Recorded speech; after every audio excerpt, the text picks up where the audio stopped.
भाई इधर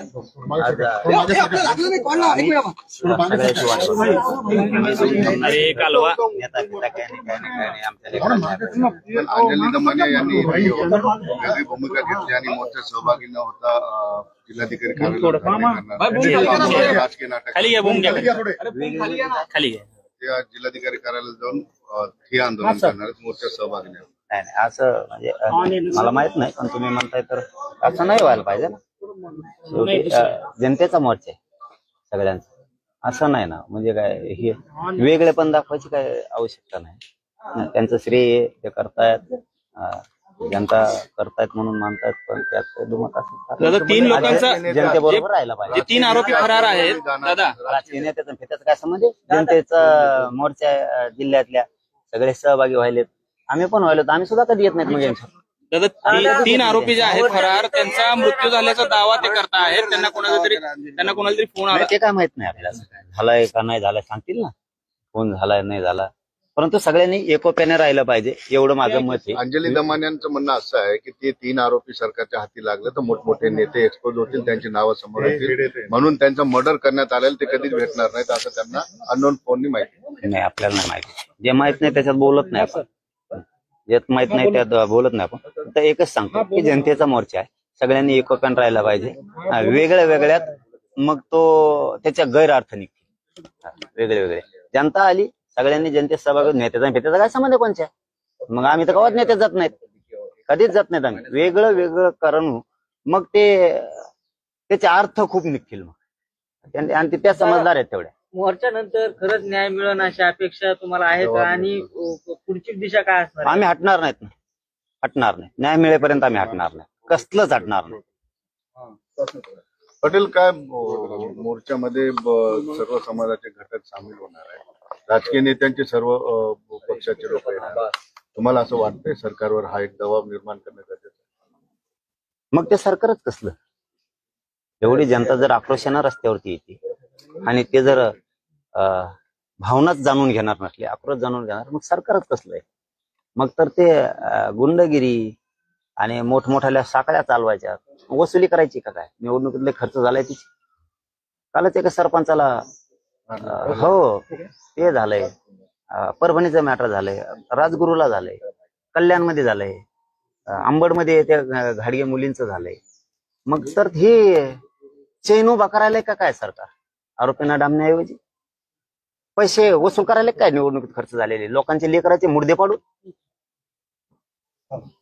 या घटनेच्या नंतर सरकारमधून मराठा आरक्षण दाबण्याचा प्रयत्न दिसतोय का?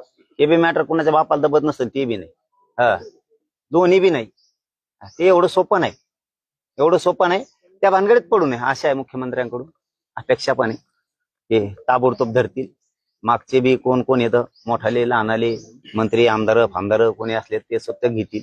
त्यापेक्षा रोष नाही परवडणार. राज्यभर लोन पसरणार उद्यापासून. हल्ला झाला सरपंचावर, त्या ठिकाणी तुम्ही भेट देणार आहेत का? काय मागणी करणार? बघा, आपण तर त्यांच्याबद्दल आजच मागणी केली, सकाळी पण केली. त्यांचे आरोपी सगळेच आरोपी, मग परभणीचे पण आहेत.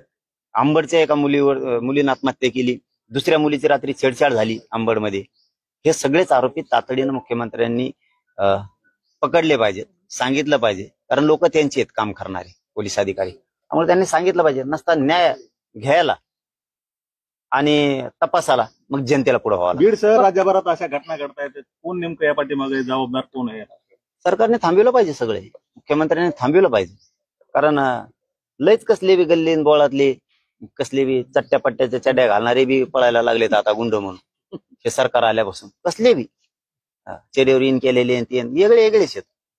यांनी नाही न्याय दिला तर लोक स्वतः न्याय घेणार. 25 तारखेपासून दादा तुम्ही आंदोलनाची भूमिका केलेली आहे, काय यामध्ये या देखील घटनेचा? 25 जानेवारीचा उपोषणाचा विषय ते हा वेगळा विषय. आज आम्ही खूप दुःखाचा विषय. राजीनाम्याची मागणी होती, धनंजय मुंडेंच्या राजीनाम्याची मागणी.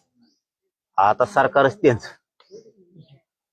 आरोपी सापडणार, त्यांना हकालपट्ट्या व्हायना, त्यांना चहा पेते तेच, बिस्किट खाते तेच. मग याच्यात शंका येणारच ना. हकालपट्टीचं तर लांबच राहिलं, पण आरोपी सुद्धा तुम्हीच संभळतात की काय, अशी आता शंका यायला लागली. का नाही येणार? कारण 20 दिवस लागतात काय आरोपी धरायला? अरे बाबा, आमचे नसते आंदोलनात गुन्हे झाले, JCB फुलं टाकलेली, कुणी रिक्षा भोंगे लावले म्हणून सभेला चला चला चला चला चला म्हणायचे, त्यांच्यावर गुन्हे आहेत. JCB वाल्यावर आहेत, ट्रॅक्टरवाल्यावर आहेत, ट्रॅक्टर कम रोडवर आणलं म्हणून. मग काय आहे तिथं? आता गाड्याच नाही, ट्रॅक्टरात बसून आले म्हणून ते गुन्हे केले. लोक रोडवर बसले म्हणून गुन्हे दाखल केले. लोक आमरण उपोषणाला बसले म्हणून गुन्हे दाखल केले. साखळी उपोषणाला बसले म्हणून गुन्हे दाखल केले. काय काय आमच्यातल्या महिला तडीपार झाल्यात, तुम्ही मराठ्यांसाठी का आंदोलन करता म्हणून. आणि लोक उचलले बी. 107 खाली नेले आमचे लोक 2-2 दिवस 107 खाली. आणि यांच्यावर खंडणीचे आहेत, खुनाचे आहेत, 302चे आहेत, जमिनी बळी केलेले आहेत, कोणाला मारहाण केलेली आहेत, तरी धरीत नाहीत. म्हणजे आमचे साधे लोक सामाजिक लोकशाही मार्गाने केलेल्या आंदोलन सुद्धा गुन्ह्यात आत टाकलेत, आत दंड दिलेत. या इथला तर एक तो हरव आणणारा होता, त्याला काय म्हणतात, मोठं क्रेन आणलं होतं, क्रेनच धरून नेलं. त्याचं क्रेन सगळं काय केलं त्यांनी? मुंबईला लोक पै गेले, मध्ये रस्त्यात कम चालले म्हणून. मग कुठून चालवतो? काँग्रेसनं चालवतो का? म्हणजे त्यावेळेस ते चालतं. आणि इथं मात्र यांना खून झालेले आरोपी सापडत नाहीत. म्हणजे तुम्हाला गोरगरीब मराठी मारायचे, गोरगरीब जनता मारायची, भोगावं लागत. भयंकर लोक पिसाळतील मग. आणि हे आता राज्यात लोन गेला. दादा, हे राज्यभर जे मोर्चे निघणार असं अनेक जण घोषित करतायत, आपण प्रत्येक मोर्चांना हजेरी लावणार आहात का? जेवढं शक्य होईल तेवढं, जिथं जेवढं शक्य होईल तेवढं मी जाईलच. परंतु कोणाची वाट बघू नये या मताचा मी. 100% सगळ्या आजपासून सगळ्या जिल्ह्यात, राज्यातल्या सगळ्या जिल्ह्यात बैठका घेऊन आपण आपल्याच बैठका घ्यायच्या आणि तारीख ठरवायची आणि मोर्चे जिल्हाभर काढायला सुरुवात करायची. हे लोन राज्यभर गेलं पाहिजे. कोणाची वाट बघायची नाही. बैठकीला येणार आहे, मोर्चाला येणार, धनाधन जनतेनं सुरू करायचं. एक लिकेन आपल्याला हक दिली बापाच्या न्यायासाठी, तिला महाराष्ट्रातल्या लोकांनी सगळ्यांनी लेख मानावं. तिच्या डोळ्यात पाणी, तिला न्याय देण्याचं आपण सगळ्यांनी काम करावं. सगळ्यांना विनंती. एक शेवटचा प्रश्न विचारतो की लोकांच्या मनामध्ये असंतोष वाढत चाललेला आहे. तुम्ही स्वतः म्हटलात की तपास नाही झाला तर जनता तपास करेल. हा उद्रेक होण्याची शक्यता आहे पुढे चालून, जर व्यवस्थित सगळ्या गोष्टी हाताळल्या नाही गेल्या? नाही, शांततेच होईल. पुढचं काय होईल ते मुख्यमंत्र्यालाच माहिती हो. पण लोकांचा असंतोष बघता तुम्हाला काय मुख्यमंत्र्याला काय माहित काय वाटतं, काय करून घ्यायचं, गोरगरीब मारायचे का काय? आम्हाला वाटण्यापेक्षा मुख्यमंत्र्याला काय वाटतं हे लय महत्वाचं. शांततेत लोकांना मागण्या करू द्यायच्या नाही, त्यांचे गुन्हे दाखल करायचे, रस्त्यावर बसले म्हणून गुन्हे दाखल करायचे आणि गोरगरिबांच्या लेकराचे मर्डर करायचे.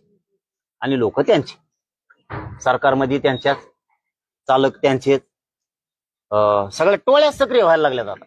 मग त्या टोळ्याकडे जनता बघणारच ना शेवटी. साहेब काहीतरी मर्यादा असते, सहनशीलता असते. शेवटी ज्यावेळेस काळीच कापलं जातं त्यावेळेस नाही दम निघत ना. मग आता मुख्यमंत्र्यांना काय करायचंय ते ठरवतील. का नुसते बनवा बनवी आहे, दिखावपणा चाललाय, हेव धरला तेव धरला, तेव्हा चौकशी सुरू आहे, आम्ही सोडणार नाहीत. मुख्यमंत्री म्हणते सोडणारच नाही. धरलाच नाही सोडित उघडून, धरलाच नाही आणखी सोडायचा काय प्रश्न आहे?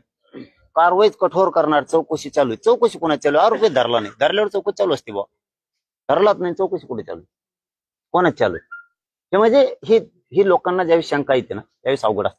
परंतु आमचे मुख्यमंत्र्यांकडे विनंतीपूर्वक म्हणणं आहे, लोकांच्या अपेक्षा आहेत, तुम्ही न्याय देताल तुम्ही उचलून फेका आणि ज्याचा तेव कार्य करतायत त्यालाच टाका. मग जाऊ द्या, मग भला मोठा का नेता असा नाही देऊ, मग ते पटकून तरी सांगून कुठे म्हणून. समाधान नाही तुम्ही CID कामाला लागली, बऱ्यापैकी काही घटना झाल्या. कालपासून पळायले ते, आधी तर कुठे गेले ते काम आहे. आता नवीन SP आले ते तरी जरा बरं चाललंय. जरा ते दणकेबाज दिसते नमुना, जरा ते धरके फेक करताय वाटतं. आता लगेच चौकशी, लगेच वडावडी टगडे धरून ओढून आणताय वाटतं. जरा जाऊन ओढून बाहेर काढ. हे असेच पाहिजे तेव्हा हे बंद होईल. असलेच पाहिजेत, असलेच SP सारखे अधिकारी पाहिजेत. होईल वाटतं लवकर, पण मुख्यमंत्र्यांनी होऊ द्या.